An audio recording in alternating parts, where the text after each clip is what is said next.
This AgVision program is made possible through the generous support of Syngenta Seeds NK brand. The results you need, the freedom to choose. And by Farms.com. Ag news, market prices, ag careers, and farm real estate. You'll find it all at Farms.com. Farm profitability. Some of the cynics out there might suggest that this is a bit of an oxymoron. However, despite the barrage of headlines and coffee shop talk concerning the lack of profitability in agriculture right now, some farms do show a profit every year and continue to grow their enterprise despite market and weather uncertainties. Are these people just lucky? Or is there something to be learned here? Al Scholz is the Executive Director of the Saskatchewan AgriVision Corporation, and as such has co-authored the Best Practice of Leading Farmers Study, Phase 2, and we're pleased to welcome you back to AgVision, Al. Thank you. It's good to be back. Tell me a little bit, first of all, just very quickly, Phase 1, who was it and what did you measure when?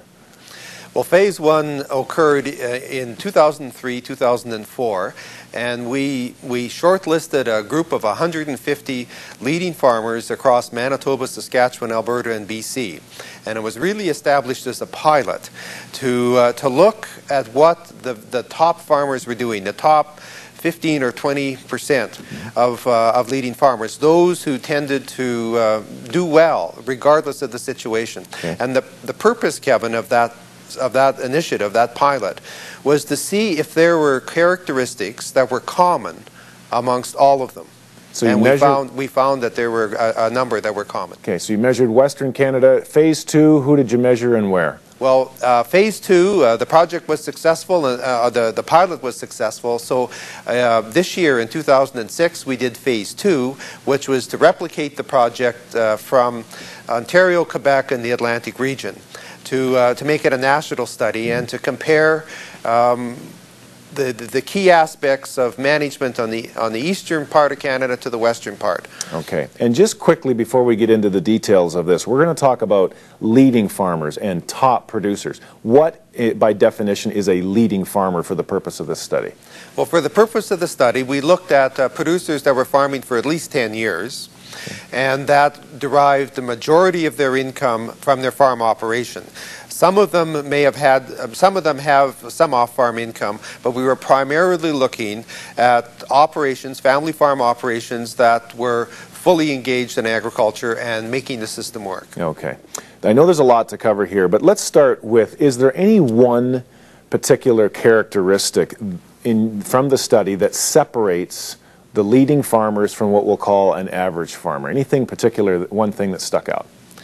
Well, I guess the one thing that stuck out was the ability to plan. And we use this little adage, failing to plan is planning to fail. And I think that's one key aspect that really stands out, that's common amongst all farmers. And many of them spend several weeks at a slow time in their operation period.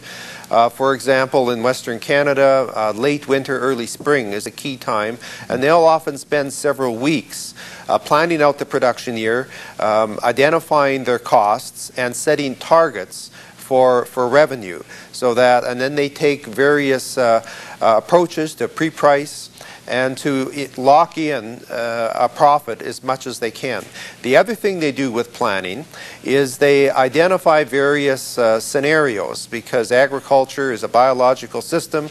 There's weather and there's market variations and issues like disease, and so they tend to work out several scenarios so that when they're in the midst of the production year, they're not surprised if there's too much rain, not enough rain, if there's some market aberrations or a particular disease problem. They've already thought of these, thought them through, and have planned out steps A, B, C, and D that they might take in the event that these things occur. Now, something that came up in the literature I noticed was something you call the 20% rule. What was that? Well, the 20% rule is that top farmers consistently are at the top 20% of the market cycle. So they tend to get the higher prices, and they use a variety of techniques for that. The other 20% is they are at the 20% the lower 20% in terms of costs. Their cost per unit, cost per animal, or cost per acre. And so they strive to be at the highest end of the revenue side and the lowest end of the cost side. Those are both fixed costs and operating costs. And there's various strategies they use to do that. Let's touch on that. I assume there would be some risk management strategies. Just name one or two that they use to be in that top 20%. Well, in the top 20% of marketing, they're all fairly well informed, and they understand some of the market trends globally. And they'll take opportunities to lock in pricing throughout the year. They don't necessarily price everything at the same time. So they'll plan ahead, and they will set targets for pricing. A lot of them work with brokers or marketing consultants. And so if a particular product hits a market target, they'll price part of their crop. They're not necessarily aiming to get the highest price. What they do want to do, however, is sell at a price that hits their target, that guarantees that they'll make their profit margin. So there's some annual thinking there, and their targets are, they set pricing and revenue targets to lock in a profit. And so that really takes the pressure off. And because they're also at the lower end on the cost side, they can lock in a profit sometimes at less than the top market price.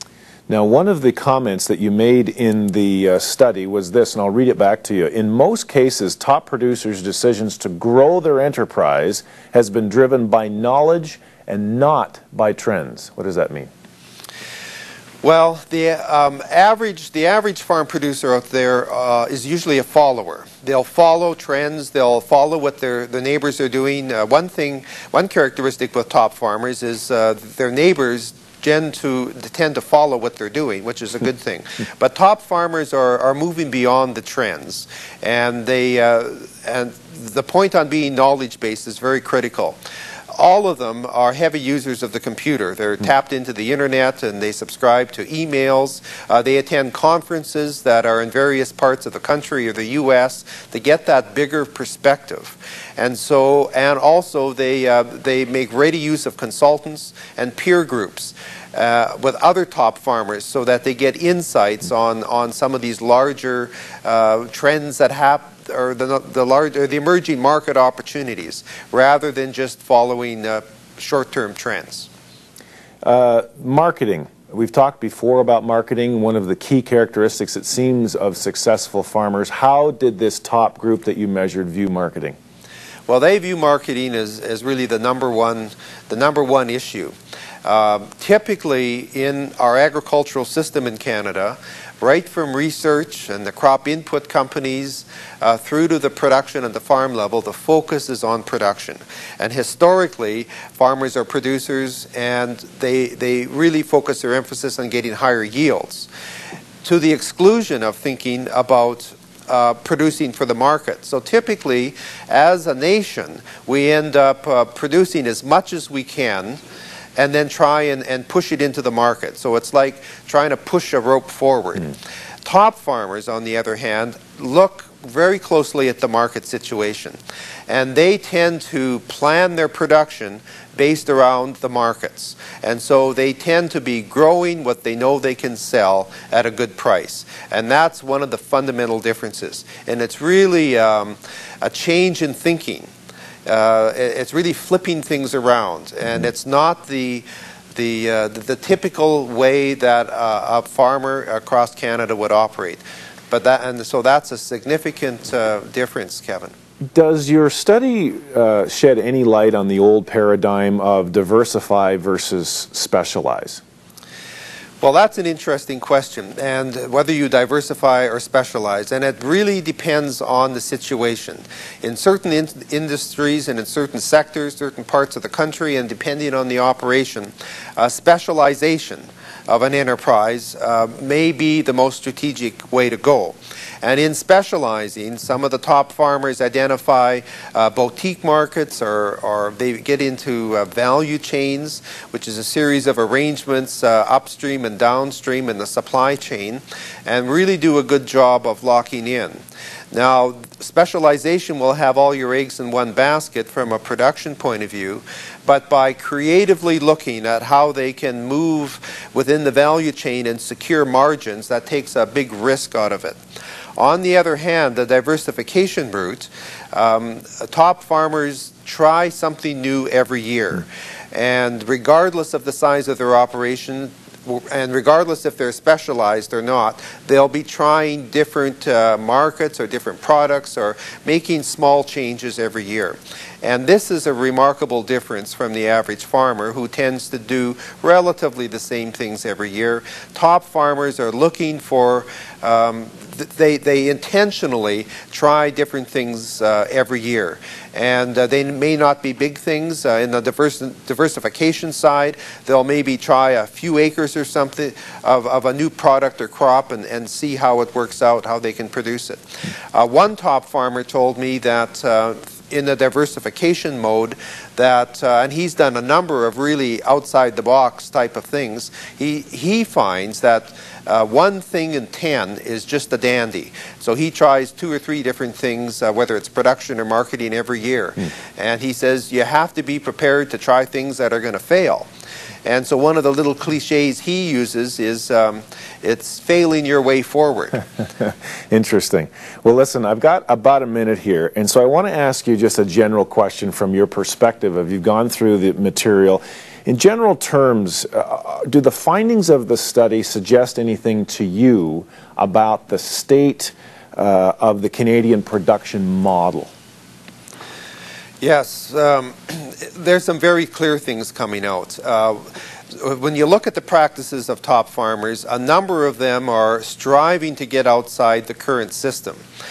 The way forward out of the farm crisis has got 2 modes to it. Certainly one of it is the farm business management aspect, but then the other part of it is the larger macro structure. And particularly in the grain sector in Canada, the system really is broken. The Canadian grain system, and we see this mostly in Western Canada, is largely developed for the export of commodities. And we're trying to compete globally in the marketing of commodities. And we define commodities as a product on the market where the only distinguishing factor is price. So some of our large customers will buy only on price. If Canada is a lower price, they'll buy from Canadian or Canadian wheat. If Australia or Argentina are lower, that's where the market goes. But that's really a race to the bottom. So from a systems point of view, we need to identify and recognize the huge opportunities we have to market on the higher value side. And so we need some systemic thinking on restructuring the grain sector in particular. And AgVision's working on that, and we're gaining some insights from top farmers on how we might restructure the grain sector for Canada. Okay. Al Scholz, once again, we are out of time, but if people want to know more information about your study, where can they find that? Well, the Best Practice Project, we have a dedicated website. It's www.leadingfarmers.com. Good show. Al Scholz, as always, it has been a pleasure. Thank you. Al is the Executive Director of the Saskatchewan AgVision Corporation and one of the authors of the Best Practice of Leading Farmers study. Incidentally, Al will be joining us this season on a regular basis as one of the members of our top manager team.